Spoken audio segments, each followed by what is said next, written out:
I'm Logan Alec, I'm a CPA, and this is my stimulus update for Wednesday, April 22nd. Okay, so some of you are saying that you already received your stimulus check in the mail, a paper check, oftentimes post-dated to April 24th, but a lot of you are saying that your banks are accepting them, and that's great, and I'm happy for you. But I think this is kind of funny, because the IRS and Mnuchin, they're really pushing the Get My Payment tool so people can input their direct deposit information to avoid having to send out paper checks, because they say it's more efficient and safer. And yet the irony is they're already sending out paper checks, apparently, before many people have the opportunity to update their direct deposit information because the Get My Payment tool is operating so poorly. Anyway, the big stimulus news is that the Senate has passed the $484 billion Paycheck Protection Program and Healthcare Enhancement Act. This is the bill that I mentioned yesterday that would likely pass the Senate yesterday, and it did. The House is likely to approve it this week, and President Trump could possibly sign it into law this week as well. I'll talk about that bill in a second, but I wanted to mention one thing that Mnuchin said in the press briefing yesterday. He said that the Treasury Department is, and I quote, going to be supplementing our capability and sending prepaid debit cards so we can get money out quickly to people. And by people here, I'm assuming he means those that are unbanked or underbanked. That's all I have on that right now, but if anything develops on that front, I'll be sure to let you know in a daily update. All right, so let's get back to the Paycheck Protection Program and Healthcare Enhancement Act. This bill, if passed, which is very likely, would infuse more money into the Paycheck Protection Program for small businesses. That's the forgivable loan program that I've spoken about in previous episodes. Now, if you're not a business owner, what do you care? Well, it could indirectly affect you if you're currently furloughed or something like that, and your business needs these funds in order to bring you back to work. But more directly, like I said yesterday, this relief bill for small businesses is the thing that Congress has been focused on recently. So now that it appears that this bill will become law this week, hopefully we will see a revived discussion of direct cash payments to and other relief measures for American citizens. We know that Nancy Pelosi, Speaker of the House, is in favor of more direct cash payments. Many members of Congress are in favor of more direct cash payments on both sides of the aisle. We've gone over the proposed Emergency Money for the People Act, which proposes $2,000 to $5,500 per month per household. We've gone over the proposed Rent and Mortgage Cancellation Act. We've gone over Schumer's proposed Heroes Fund. A lot of ideas have been put out there, okay, in Congress. But as of right now, not much action has been taken on them. But hopefully the focus will shift from business relief to personal relief in the near future. But roadblock, Mitch McConnell, powerful Senate majority leader, essentially said, whoa, nilly, yesterday, okay? He said they will not consider another stimulus until the Senate is back in full session on May 4th, and he also said, and I quote, I think it's time to begin to think about the amount of debt we're adding to our country and the future impact of that. Let's weigh this very carefully, because the future of our country, in terms of the amount of debt that we're adding up, is a matter of genuine concern. Now, as much as we'd all love more money direct deposited into our bank accounts, McConnell, of course, raises a valid concern. What will be the long-term cost to this country of essentially printing money and sending it out to the people? Time will tell. I suspect that the Republican position may be more along the lines of, hey, let's get the economy going, let's get people back to work, let's reopen America, right?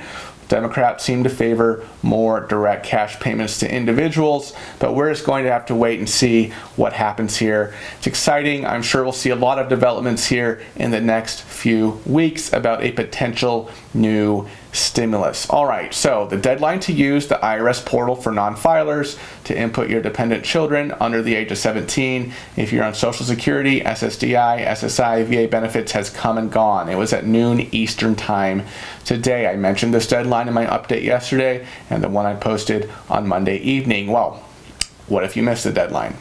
Well, at this point, it looks like you'll have to file a 2020 tax return to receive the $500 for dependent children under the age of 17. You'll still get your $1,200, right, automatically if you're on any of those federal benefits programs I mentioned. Hopefully this week if you're on Social Security or SSDI, non-direct deposit. Hopefully by early next month if you're on SSI. But two congressmen, John Larson of Connecticut and Danny K. Davis of Illinois, yesterday urged the Treasury Department to provide for additional accommodation for those of you in this position who missed the deadline today. And if anything comes of that in terms of an additional accommodation, I'll be sure to update you. Okay, so a lot of people, of course, are tweeting and messaging me that they got their stimulus payment. Yay, I'm happy for you. But as I can tell in the comments, not everybody has, and people still have questions, so I'm going to spend the remainder of my time today answering some questions. Jill says, I saw somewhere a rollout of checks according to AGI, $10,000 April 24th, $20,000 April 30th, etc. Okay, so what you're referring to is a document, right? This IRS memo that supposedly the Washington Post saw.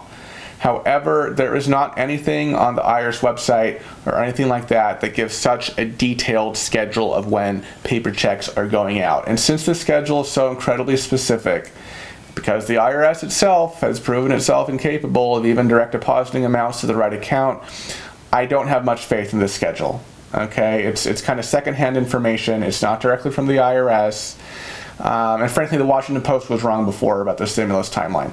So that's why I haven't really been referencing this like some other outlets have. Now, I mean, you can imagine, if they screwed up so royally with the direct deposits, can you imagine how much they're going to screw up when they start sending out paper checks en masse? Right? I know some people got some this week, but I'm just thinking about en masse, right?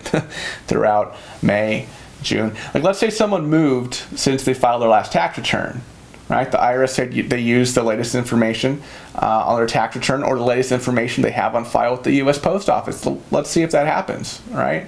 You can imagine if someone has a super common name like John Smith, and the wrong John Smith gets the paper check and deposits it. There's just so many things that can go wrong here, and I really hope things don't go wrong, but the IRS has never let me down when it comes to screwing things up. Russell says, hey Logan, quick question. So I did my taxes 2 weeks ago. They were accepted, then approved 2 days ago, but for some reason I'm getting a notice 203 on the Check My Refund app and website, including my refund date. I don't owe any child support. However, I do have federal defaulted student loans. My question is, can they take my refund even though Trump and Department of Education canceled garnishments for federal student loans? Okay, so just for background, Russell says that he has filed his tax return, okay? He checked the Check My Refund app for the status of his refund, and the app told him to refer to tax topic 203 concerning his refund, which basically explains when your refund could be garnished. Russell says that the only thing he can think of is his defaulted federal student loans, and he's asking if his tax refund can still be garnished for defaulted federal student loans. The answer, Russell, is no, they shouldn't be. On March 25th, the Department of Education announced that they are suspending all garnishments for federal student loans retroactive to March 13th. And Russell says that he just filed 2 weeks ago, which was in April, which is obviously after March 13th. So it's a big mistake if your tax refund ends up being garnished, Russell. And if it does, you should contact the Treasury Offset Program at 1-800-304-3107. I've heard there are still people picking up the phone there who can help you get your money back. All right, Lang says, I filed 2018 and 2019 taxes and I still don't have the money. It still shows payment not available. We cannot determine your eligibility at this time. I provided my bank account info and my tax return. Why am I still getting no payment available? Lang, you're getting this message because the IRS Get My Payment tool sucks, no matter what Mnuchin says. However, I've seen reports, and I mentioned them in previous updates, of individuals getting this error and then receiving their stimulus payment just hours later. So if you filed your returns, as you have, and you're under the income limits, I know it's difficult, but I would not be too concerned about the payment status not available error. Many people who are completely eligible for the stimulus and may even be receiving them this week are seeing this error right now. Louis says, if you're new to Social Security in 2020, you need to do a free filing with the IRS to get your banking information. Louis, that is absolutely correct. I covered this in detail in my April 12th update. But the gist of it is, if you are new to Social Security in 2020, meaning that you did not receive benefits in 2019 or before, and you did not file a tax return for 2018 or 2019, you need to use the IRS portal for non-filers. For more information on why this is, please review my April 12th stimulus update where I get into this issue. Harper Grace asks, what if you did the TurboTax sign up and put your kid on it? Will that work? Or should I try the IRS portal to do it just in case? I tried the IRS portal to do it just in case, but it wouldn't work. Right.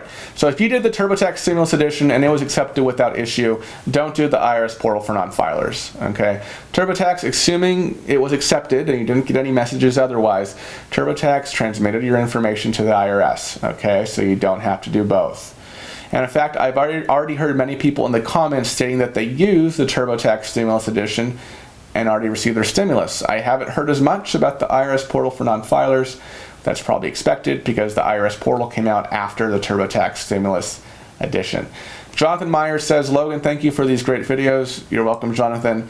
Question, I'm preparing my 2018 paper taxes since I can't file electronically. I have filed my 2019 taxes on April 10th through TurboTax. Already received a refund for state last week, but owed for Fed. My bank account info is in TurboTax summary, and lines 20 to 21 in my federal tax return have X's in the boxes for bank info. Get My Payment tool says payment status not available. Question 1, does the IRS have my direct deposit info? Question 2, are they simply still processing my 2019 returns? Question 3, is it that or the fact that 2018s are missing the reason why I can't get a status on this? Thanks. No, the IRS would not likely have your direct deposit info. Yes, they are likely still processing your 2019 tax return. Hopefully, once they processed it, you can use the IRS Get My Payment tool to give them your direct deposit information. But as we all know, the tool is completely wonky, and so it's possible they may send you a paper check before you're able to update your direct deposit information, but who knows? Paulo asks, does anyone know if you have to enter your address in the web portal in all caps, how the IRS has it on your W-2? Also, do you have to put the city and state? So Pablo, in the Get My Payment tool, if you press the encircled question mark to the right of street address, you will see the IRS's instructions on how to input your address. So no, do not input city and state. But I have heard anecdotally that some people input their address, try it a couple different ways, and that's what worked for them. So I don't know. It seems that IRS tool is extremely finicky when it comes to the address. All right. That's about it today. Obviously, keeping a close eye on what Trump, Mnuchin, Speaker Pelosi, and the other congressional leaders are saying and doing right now, specifically with respect to a second stimulus, well, technically a fourth stimulus package, but a second round of direct payments. Okay, that's what I mean by that.